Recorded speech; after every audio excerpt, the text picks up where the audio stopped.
আমি মোহাম্মদ শফিকুল ইসলাম, অতিরিক্ত police commissioner DB হিসেবে কর্মরত আছি। আপনারা সবাই অবগত আছেন যে গত 12 ডিসেম্বর 2025 শুক্রবার শরীফ ওসমান হাদি আসন্ন জাতীয় সংসদ নির্বাচনে 8ম আসনের স্বতন্ত্র প্রার্থী হিসেবে মতিঝিল ওয়াহদা মসজিদ হতে জুম্মার নামাজ শেষে নির্বাচনী প্রচারণা সমাপ্ত করেন।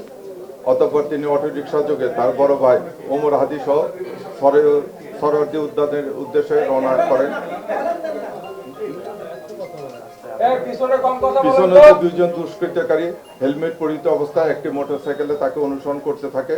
বিজয়নগর পানির ট্যাঙ্কির অভিমুখে বক্স কালভার্ট রোডের ডিআর টাওয়ারের সামনে পাকা রাস্তার উপর দুপুর আনুমানিক 14:20 সময় পিছন হইতে তাকে অনুসরণ করা মোটরসাইকেল থেকে তাকে গুলি করে দ্রুত মোটরসাইকেল আরোহীরা পালিয়ে যায়। এতে তিনি মাথায় গুলিবিদ্ধ হয়ে মারাত্মক জখমপ্রাপ্ত হন। তাকে চিকিৎসার জন্য প্রথমে ঢাকা মেডিকেল কলেজ, পরবর্তীতে উন্নত চিকিৎসার জন্য এভারকেয়ার হাসপাতাল এবং পরবর্তীতে সিঙ্গাপুর জেনারেল হাসপাতালে ভর্তি করা হয়। তিনি গত 18/12/2025 তারিখে সিঙ্গাপুরে মৃত্যুবরণ করেন। ইন্না লিল্লাহি ওয়া ইন্না ইলাইহি রাজিউন। এই সংক্রান্তে পল্টন থানায় একটি মামলা দায়ের করা হয় এবং এই মামলার সঙ্গে পরবর্তীতে যেহেতু উনি মৃত্যুবরণ করেছেন, আমরা 302 ধারা সংযুক্ত করে মামলাটি বর্তমানে ডিবি কর্তৃক তদন্তাধীন। ঘটনার বিষয়ে যদি আমরা বলি, আপনারা জানেন যে 2:20 ওনাকে মোটরসাইকেল আরোহী গুলি করে। এই সম্পদ আমরা প্রাপ্তির পরে তাৎক্ষণিকভাবে আমরা ঘটনাস্থলে যাই। আমরা ঘটনাস্থলে যে ভিডিও ফুটেজ কালেক্ট করি, ঘটনাস্থলে উপস্থিত যে সমস্ত ব্যক্তিবর্গ ছিল, প্রত্যক্ষদর্শী ছিল, তাদের কাছ থেকে ঘটনার তথ্য এবং ব্যক্তিবর্গের বর্ণনা সহ অন্যান্য ফুটেজ সংগ্রহ করে আমরা চেষ্টা করি আসামিকে শনাক্ত করার জন্য। আসামিকে আমরা প্রায় রাত 9টার দিকে আমরা নিশ্চিত হতে পারি যে 9টার দিকে যে বিভিন্ন সিসি ফুটেজ ক্যামেরা, তারপরে অন্য স্টিলকে কিছু ছবি পাই আমরা। তাকে যে আসামি শুটার যে উনি হচ্ছে ফয়সাল করিম মাসুদ, ওর এলাইস রাহুল আর কি। তো ওনাকে শনাক্ত করার পরে তারপরে আমরা বিভিন্ন তথ্য প্রযুক্তির মাধ্যমে আসামিকে গ্রেপ্তারের চেষ্টা করি। সেই চেষ্টায় বাংলাদেশের বিভিন্ন স্থানে মোহাম্মদপুরে, নরসিংদীতে, সাভারে সহ দেশের বিভিন্ন অঞ্চলে আমরা ধারাবাহিক অপারেশন পরিচালনা করি। এই অপারেশন পরিচালনার কারণে আমরা মোটামুটি 10 জনকে গ্রেপ্তার করতে পারি। আমরা ছিলাম, র্যাব ছিল, বিজিপি ছিল, তারপরে ডিএমপি পুলিশ ছিল, জেলা পুলিশ ছিল, সকলেই। এই আলোচিত ঘটনার সঙ্গে সঙ্গে আমাদেরকে বলা হয় যে প্রত্যেকটা ইউনিটকে নির্দেশ দেওয়া হয় যে সর্বোচ্চ গুরুত্ব দিয়ে এই মামলার যেন আসামিদেরকে গ্রেপ্তার করা হয় এবং এই রহস্য উদ্ঘাটনের চেষ্টা করা হয়। তারই ধারাবাহিকতা আমরা বললাম যে ঘটনার সংশ্লিষ্টতায় আমরা 10 জনকে বিভিন্ন স্থান থেকে গ্রেপ্তার করি এবং এই গ্রেপ্তার তাদের জিজ্ঞাসাবাদের সঙ্গে সঙ্গে আপনারা জানেন যে ঘটনায় যে মোটরসাইকেলটি ব্যবহৃত হয়েছে সেই মোটরসাইকেলটা আমরা উদ্ধার করে দিচ্ছি। ঘটনায় যে গান দিয়ে শ্যুট করা হয়েছে সেই গান উদ্ধার করা হয়েছে, গান সহ আরো 3টি গান উদ্ধার করা হয়েছে। তাছাড়া গুলি এবং আরো কিছু ডকুমেন্ট জব্দ করেছে, কিছু ব্যাংকের চেক জব্দ করা হয়েছে, ওদের পাসপোর্ট জব্দ করা হয়েছে, মোবাইল ফোন সহ অন্যান্য আলামত জব্দ করা হয়েছে। এখন মামলাটি তদন্তাধীন। আমরা আসামিদেরকে রিমান্ডে নিয়ে এসে পুলিশ হেফাজতে নিয়ে এসে জিজ্ঞাসাবাদ করে আমরা মামলার রহস্য উদ্ঘাটনের চেষ্টা করতেছি এবং দায়ী ব্যক্তিদের দ্রুত গ্রেপ্তারের ব্যবস্থা নিচ্ছি। এটি ছিল না, যারা গ্রেপ্তার আচ্ছা একটা করে একটু যদি বলেন। মূল আসামি দেশের বাইরে চলে গেছে, কথাটি কি সত্য না প্রশ্ন উত্তর পরে এটা কিন্তু আরো অংশ আছে আমাদের বিজিবি আছে, র‍্যাব তারা না এইটারই অংশ না, এটার ওনারা অংশ বলুক, আমরা প্রশ্নের জবাব দিব। মামলা যেহেতু আমার কাছে তদন্তাধীন, এখানে অন্যান্য সংস্থা কাজ করেছে, তো সেই জন্য আমরা বলতেছি আপনার বিজেপি ছিল, র‍্যাব ছিল, আপনারা ওনাদের র‍্যাবের পক্ষ থেকে সার্বিকভাবে মামলা যেহেতু তদন্তাধীন, আপনাদের যে কোনো প্রশ্ন উত্তর আমরা আপনাদেরকে দেব। ধন্যবাদ। আসসালামু আলাইকুম। প্রিয় ওসমান হাদিকে গুলি করা হয় এবং এই সংবাদ পাওয়া মাত্রই র‍্যাব ঘটনাস্থলে উপস্থিত হয়ে ছায়া তদন্তের উদ্দেশ্যে ক্রাইম সিন পরিদর্শন বিভিন্ন তথ্য এবং সিসিটিভি ফুটেজ সংগ্রহ, বিশ্লেষণ এবং প্রযুক্তি সহায়তায় হত্যার ঘটনায় জড়িত মোটরসাইকেলের দ্বিতীয় আসনধারী এবং শুটার হিসেবে ফয়সাল করিম মাসুদকে শনাক্ত করে। ফয়সালের গতিবিধি পর্যবেক্ষণ এবং প্রযুক্তির সহায়তায় জড়িত অপর ব্যক্তি মোটরসাইকেল চালক আলমগীরকেও শনাক্ত করা হয়।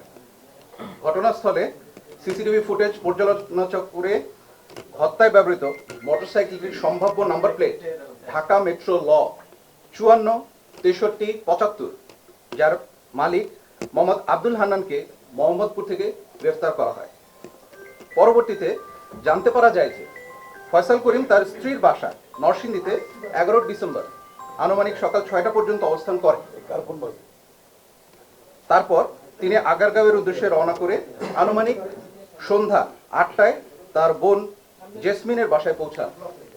পরদিন 12 ডিসেম্বর ভোর 5টায় আগারগাঁও থেকে ফয়সাল করিম ও তার সহযোগী আলমগীর গ্রিন জোন রিসোর্ট এর উদ্দেশ্যে উবার যোগে যাত্রা করেন এবং আনুমানিক সকাল 5:30টায় গ্রিন জোন রিসোর্টে উপস্থিত হন।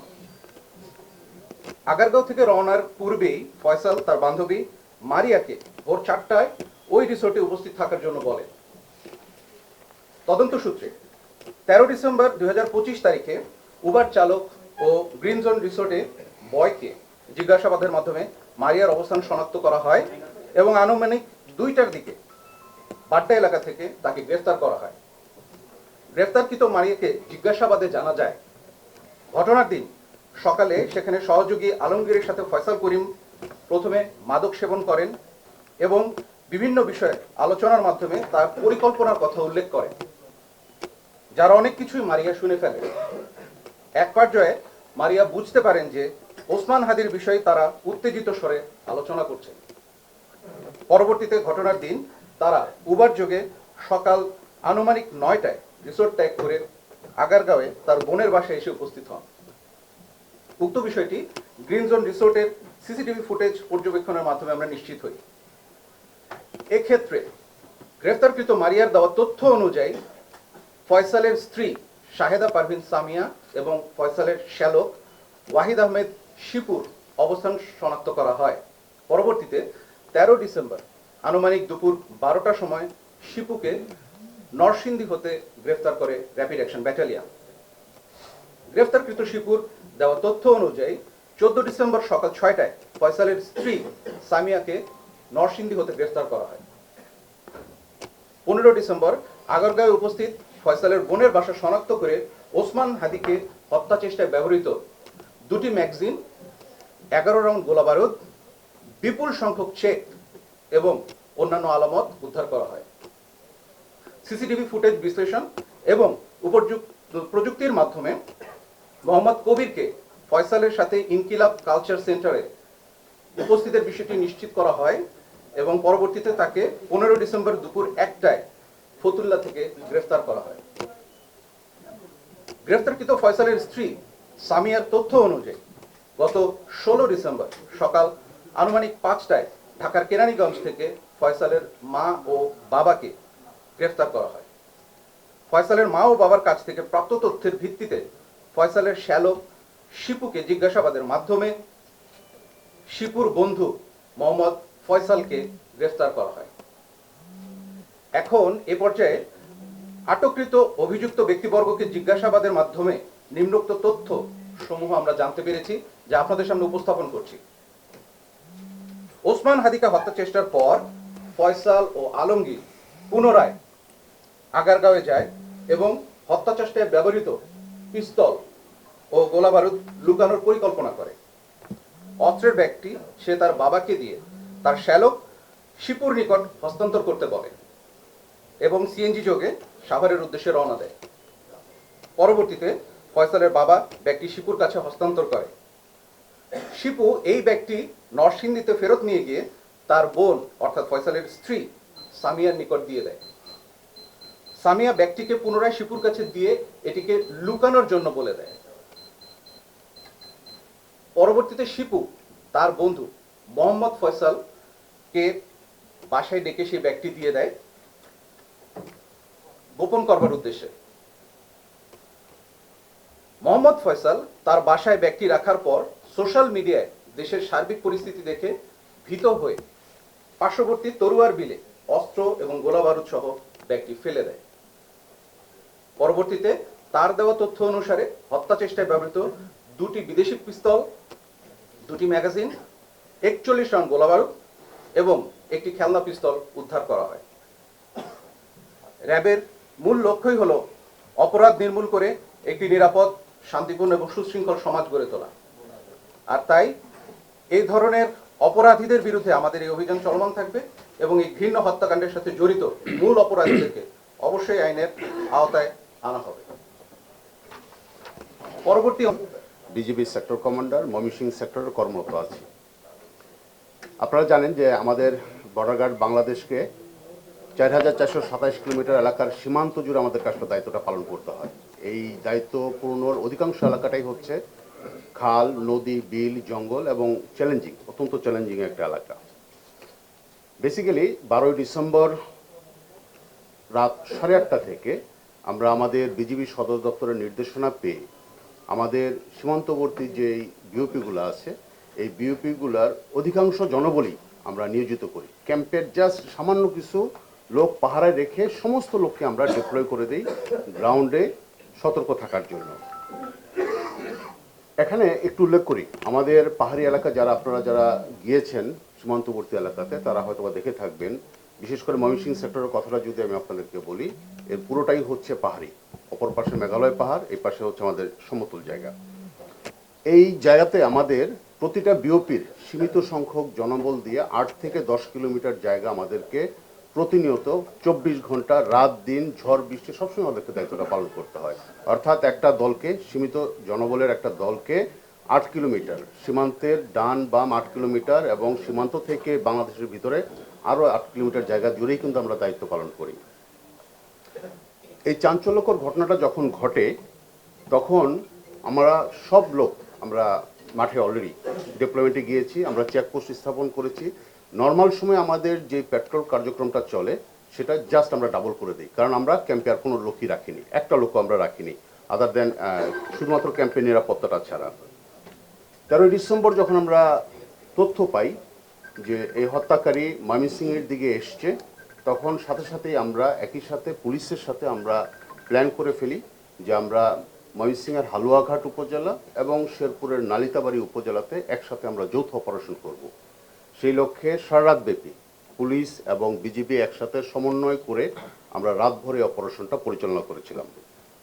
বেসিক্যালি মূল সন্দেহভাজন হিসাবে, পাচারকারী হিসাবে যার নাম বারবার উঠে এসছে সে ফিলিপের কথাটা, সেই ফিলিপের কল হিস্ট্রির সূত্র ধরেই কিন্তু এই অপারেশনগুলো পরিচালনা করা হয়েছিল।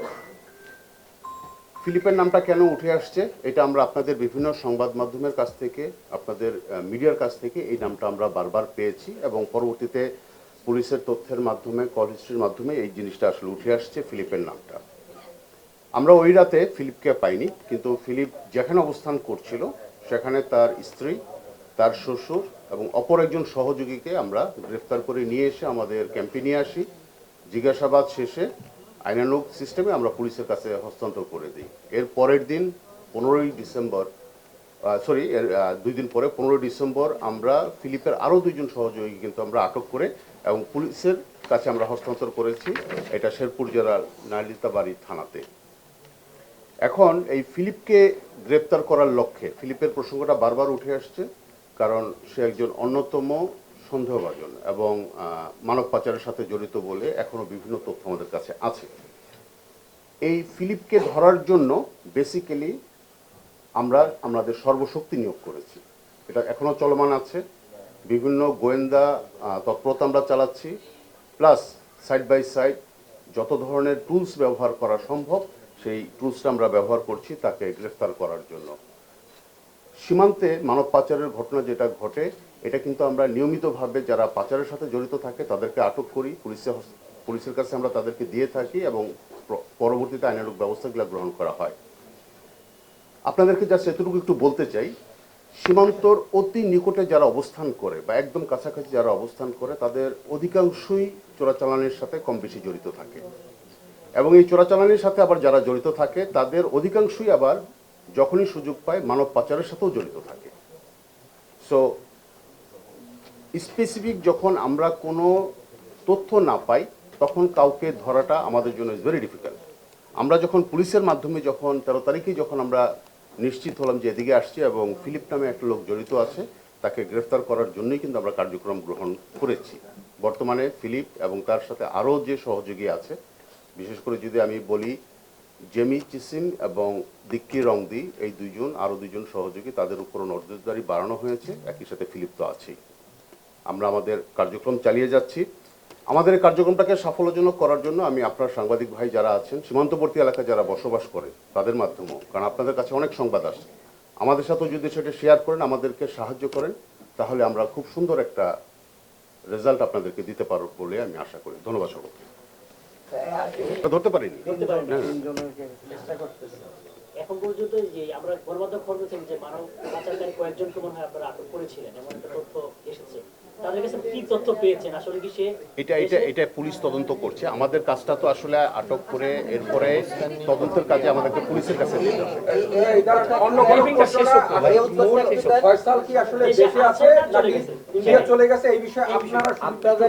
পারলে তো আমরা আপনাদের সামনে আরো হয়তো এই ব্রিফিংয়েরই হয়তো এইভাবে দরকার হতো না। শেষ অবস্থানটা সুনির্দিষ্টভাবে আমাদের কাছে এইভাবে তথ্য নাই। আমরা নানাভাবে আমাদের তদন্তকারী অফিসাররা, আমাদের গোয়েন্দারা চেষ্টা করে যাচ্ছে। আর যেটা আপনি বলেছেন যে উনি সে আসামি বর্ডার পার হয়ে চলে গেছে কিনা, এই বিষয়টা আমাদের কাছে সুনির্দিষ্ট তথ্য। আমরা এখনো কনফার্ম হতে পারিনি যে সে হয়ে চলে গেছে। এটা একটা হতে পারে, এটা একটা অনেক সময় অপরাধীরা নানা ধরনের তথ্য দিয়ে, বিভ্রান্তিকর তথ্য দিয়ে নিজেদের অবস্থানটা গোপন করারও প্রয়াস চালাতে পারে, সেরকম একটা প্রচেষ্টা হতে পারে। আমরা দেশের ভিতরে বা কোথায় সে আছে আমরা তার অনুসন্ধান আর তদন্ত আমরা চালিয়ে যাচ্ছি, এবং যে কোনো দেশের ভিতরে কোথাও আছে কি না থাকলে আমরা তাকে গ্রেপ্তারের চেষ্টা আমাদের চলমান। আমার একটা ছোট্ট প্রশ্ন ডিবি প্রধানকে, যে না, স্যার যেটা বললো এটি আমি রিপিট করতেছি, এরকম কোনো সুনির্দিষ্ট তথ্য নাই। আপনারা যেরকম মিডিয়া এবং বিভিন্ন সোর্স থেকে জানতেছেন, এরকম আমাদের কাছে অনেক রকম তথ্য আসছে। তদন্তের সাথে আমরা সবগুলো তথ্যই যাচাই বাছাই করতেছি। উপদেষ্টা কিভাবে বললেন? এটা স্যারের আমি যেটা জানতে চাচ্ছিলাম, আসিফ আমি মানে মেইন কারণে এই হত্যাকাণ্ড হয়েছে, আপনারা কি পেলেন? যতগুলা মোটিভটা কি ছিল? এখনো মোটিভ কি, এটা তো আপনি জানেন যে কি জানতে পারলেন যে হত্যাকাণ্ডের আসলে উদ্দেশ্যটা কি ছিল? প্রাথমিকভাবে এখনো ওটা জানা যায়নি। মনে হচ্ছে যে ব্যক্তিগত কোনো শত্রু না, এটা কোনো রাজনৈতিক থেকে হত্যাকাণ্ডটা সংঘটিত, এটা আমাদের প্রাথমিকভাবে ধারণা। আপনারা যেহেতু জানেন যে এখনো আমরা মূল আসামি ফয়সাল এবং আলমগীরকে গ্রেপ্তার করতে পারিনি, কাজে ওইভাবে জানা আছে। এখন ঘটনাটা যে ঘটেছে, এই ঘটনা সংশ্লিষ্ট তাকে আশ্রয় প্রশ্রয়দাতা, তাদের অস্ত্র পজিশনে রাখা, এই সমস্ত আসামিকে আমরা জিজ্ঞাসাবাদ করে এটি আমরা আমি যেটা এই ঘটনাকে কেন্দ্র করে আমরা বাংলাদেশে কিন্তু বড় ধরনের তাণ্ডব দেখেছি গত কিছুদিন ধরে। তাহলে কি আইন শৃঙ্খলা রক্ষাকারী বাহিনী বিষয়টাকে খুব সিরিয়াসলি নিচ্ছে না? এখনো আপনারা খুঁজছেন সবকিছু? না, সিরিয়াসলি নিয়ে এই ঘটনা সংক্রান্তে 10 জনকে গ্রেপ্তার করা হয়েছে। যে ব্যবহৃত মোটরসাইকেল উদ্ধার করা হয়েছে, তারপরে গুলি যে আর্মস ব্যবহার হয়েছে সেই আর্মস ব্যবহার করে চলেছে, এবং আমরা প্রতিনিয়ত যেখানে সম্ভব, যেখানে জানতে পারতেছি যে আসামিদের অবস্থান সেখানে আমরা অভিযান পরিচালনা করতেছি। এটা এতগুলো এজেন্সি আপনারা দেখছেন যে আজকে আমরা এতগুলো এজেন্সি বসেছি, এবং ঘটনার শুরুর থেকে কিন্তু আমরা সর্বাত্মকভাবে সবাই মাঠে ছিলাম। কাজে আপনি যেটা বলতেছেন যে এটা সরকার গুরুত্ব দেয়নি, এই কথাটা মনে হয় আপনার কাছে আমার যে প্রশ্নটা ছিল, যে প্রশ্নটা আমি থেমে গেলাম, বিল্লাল আমার প্রশ্নটা শেষ হোক। ছবিটা আপলোড করেছিল, সেই বলা হয়েছিল সে ভারত থেকে ছবিটা আপলোড করেছে। এই ছবিটাকে আপনারা ফরেনসিক করেছেন কিনা? আমরা এটাও মাথায় নিচ্ছি, আমরা না এখন এটা তো বলা যায় এটা তদন্তাধীন বিষয়। এরকম আপনি যেটা বললেন যে ভারত থেকে ছুটে, আবার ফেসবুকে এটাও দেখলাম যে সে ঢাকা শহরের এক জায়গায় আছে, বিভিন্ন তথ্য আসতেছে। তার তদন্তের স্বার্থে যেহেতু এটা আমরা সর্বাধিক গুরুত্ব দিয়ে বসতেছি, আমরা সবগুলো খুঁজতেছি, সবগুলো যে সম্ভাবনা আছে সবগুলো সম্ভাবনায় আমরা দেখতেছি। আপনার কাছে আমার যেটা প্রশ্ন ছিল সেটা হচ্ছে যে জেল থেকে বের হওয়ার পর ছাত্রলীগের সভাপতি এবং আরেকজন হচ্ছে আহ্বায়ক হচ্ছে কবির, যাকে আপনারা অ্যারেস্ট করেছেন, সে হচ্ছে স্বেচ্ছাসেবক লীগের সভাপতি থানা। তো এরা জেল থেকে বের হওয়ার পর এরা কিভাবে এই ঢাকার মধ্যে এই অকারেন্সটা করলো এবং তারা কিভাবে ফ্রিলি চলাফেরা করতো? আমি শহীদ ভাই, আমি এর সাথে একটু ইনক্লুড করতে চাই। সেটা হচ্ছে যে আমাদের হাদি মারা গেছেন, আপনাদের জান্নাতবাসী করুন, সবাই কামনা করছেন। আমরা ভিডিও ফুটেজে দেখেছি যে হাদির পাশে উনি সবসময় বসেছিল। আপনারা কি এটা ফাইন্ড আউট করেছেন যে হাদির পাশে এই জিনিসটা আপনারা পেয়েছেন কিনা? এটা তো একটা বড় তদন্তাধীন বিষয় যে উনি ওখানে কিভাবে আসলো, এরকম একজন ক্যান্ডিডেট, উনি একজন এত পপুলার একজন ব্যক্তিত্ব বা নেতা, তার এখানে কিভাবে আসলো, এটা আমরা তদন্ত করতেছি। কত দিনের মধ্যে এই মামলাটা মোটামুটি আপনারা কনক্লুশনে আসতে পারবেন বলে মনে করতেছেন? এতে কোনো টাইম ফ্রেম দেওয়া যাবে না, এটা কোনো টাইম ফ্রেম দেওয়া যাবে না। আমরা সর্বোচ্চ গুরুত্ব দিয়ে করতেছি।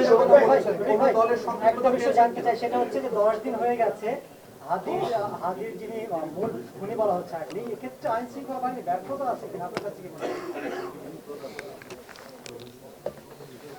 সফলতা ব্যর্থতা ওভারঅল এটা আপনারা বলতে পারবেন ব্যর্থতা আছে কিনা। আমরা আমাদের কিন্তু সর্বোচ্চ প্রচেষ্টা অব্যাহত রেখেছি। আমাদের প্রত্যেকটা আইন শৃঙ্খলা বাহিনীর যে অর্গানগুলো, আমাদের পুলিশ পুলিশ হেডকোয়ার্টার্স, তারপরে ডিএমপি, ডিএমপি, বিজিবি, যেহেতু বর্ডার ক্রস করার প্রশ্ন আছে, সেই জায়গায় আমরা প্রথম থেকেই আমরা বিজিবিকে আমরা ইনগেজ করেছি, উনি ব্রিফ করেছেন আপনাদেরকে, সাথে সাথে র্যাব আছে। এইটা এখন যে কোনো একটা ঘটনা ঘটে এবং এইটা অনেক সময় দ্রুততার সাথে সাথে গ্রেপ্তার করতে আমরা সক্ষম হই, অনেক সময় ইট টেক্স টাইম। তো এই আপনাদেরকে আমি অনুরোধ করব যে এই ক্ষেত্রে আমাদের প্রচেষ্টার কোনো ঘাটতি আছে কিনা, এটা আপনারা যদি মূল্যায়ন করেন আমাদের উপর সুবিচার করা হবে। আমরা আমাদের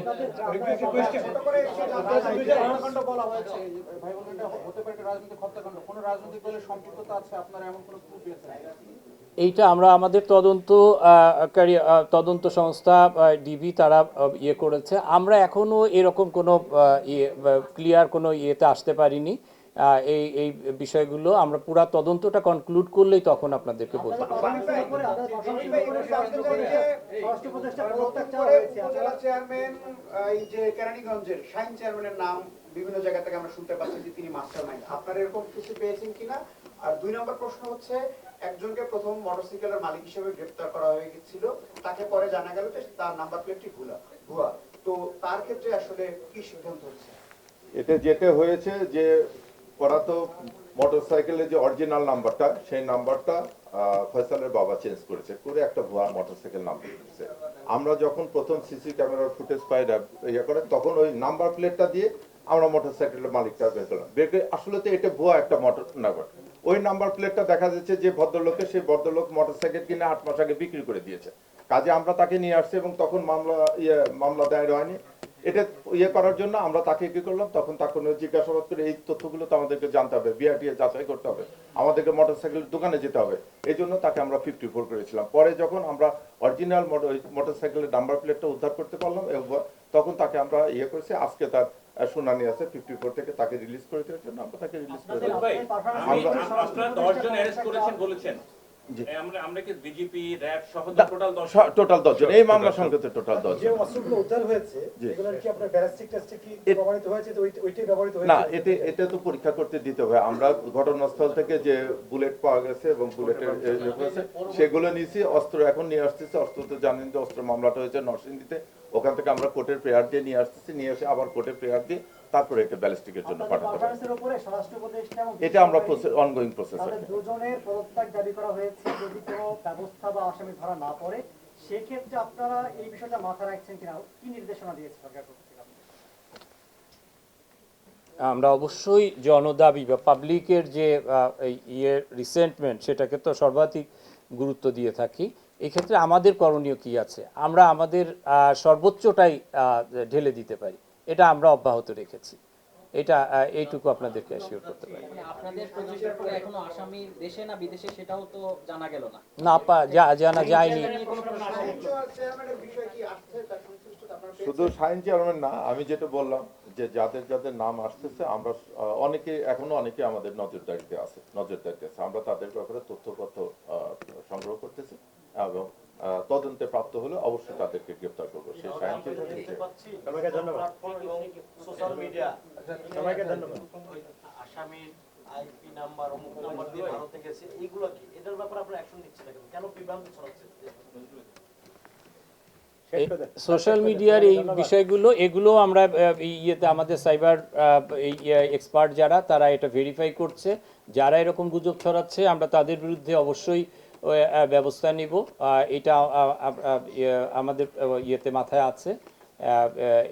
ইসের যে গুজব কোনটা কোনটা সঠিক এটা যাচাই করতে আমাদের অবশ্যই সময় লাগে। তো এটা আমাদের বিভ্রান্ত করার জন্য এ ধরনের গুজব আছে। তো এগুলো আমরা তাদের বিরুদ্ধে ব্যবস্থা নিই। আর চেকের বিষয়টা, একটা চেক আসছিল, কতগুলি চেক উদ্ধারের একটা বিষয় আছে, চেকগুলি কারা দিচ্ছে, কে দিচ্ছে, কথা বলতে চাইছিলেন একটু যে চেকগুলি এই বিষয়ে যে একটা ভিডিও দেখলাম যে থানার মধ্যে থেকে দীপুচন্দ্র দাস পরবর্তীতে রাস্তায় চলে গেল, আসলে পুলিশ কি ব্যর্থ হইল কিনা? চেকের এটা ওইটা বলবো। চেক উদ্ধার করা হয়েছে। চেক যেগুলো উদ্ধার করা হয়েছে কিছু সংখ্যক দেখা যাচ্ছে যে বিভিন্ন ব্যক্তির নামে চেক, এগুলো সাইন করা এবং অ্যামাউন্ট বসায়। এটা পাওয়া গেছে। অ্যাকাউন্টে কি টাকা আছে? না না না, এগুলো চেক জাস্ট বইয়ের ভিতরে উনি সিগনেচার করে রেখে গেছে ডেট ছাড়া কোনো টাকা অ্যাকাউন্টে টাকা না। আর অ্যাকাউন্টের ব্যাপারে আমরা যে কয়টা অ্যাকাউন্ট করেছি আমরা ইয়েতে বাংলাদেশ ব্যাংকে লিখেছি, পিএফআর এ লিখেছি, এটা করার জন্য যাতে একটা জিনিস জানতে চাই, সেটা হচ্ছে যে এটা লাস্ট আমার প্রশ্ন, সেটা হচ্ছে যে আপনারা ডেভিল হান্ট অপারেশন সাথে বলেছেন, বর্ণনা দিয়েছেন এভারেজে প্রতিদিন 1500-1600 অ্যারেস্ট হচ্ছে। এটা ডেভিল হান্ট অপারেশন আগেও এবং এখনো এই সংখ্যাটা কিন্তু এই রেঞ্জের মধ্যেই আছে। তাহলে ডেভিল হান্ট অপারেশনটা মাধুর্য ভিন্নতাটা কি? না না না, ওই জায়গার মধ্যে ভুল হচ্ছে। না, এখানে আমাদের ডেভিল হান্ট অপারেশনের এক্সক্লুসিভ 900-800 এরকম গ্রেপ্তার আছে। আর ওয়ারেন্ট এক্সিকিউশনের আরও একটা আছে, ওইটা বোধহয় এখানে দেওয়া হয়নি। আমরা এই অপারেশন রিলেটেড যেহেতু কথা বলছি, এভারেজে দেখছি যে 1500-1600 আপনারা স্টেটমেন্ট দেয়, পুলিশ হেডকোয়ার্টার থেকে আমাদেরকে মেসেজ দেয় এভারেজে 1500-1550-1600 এর মধ্যে না অপরাধী গ্রেপ্তারের ইয়েটা আমার মনে হয় যে বেড়েছে, অনেক বেড়েছে। আমি আর যদি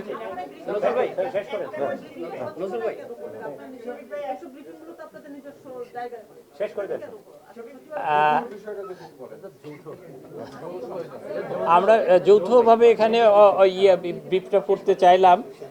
এখানে আমরা সবাই ছিলাম, এখানে টাইমটা বিভিন্ন জায়গায় তো করি আমরা। Thank you.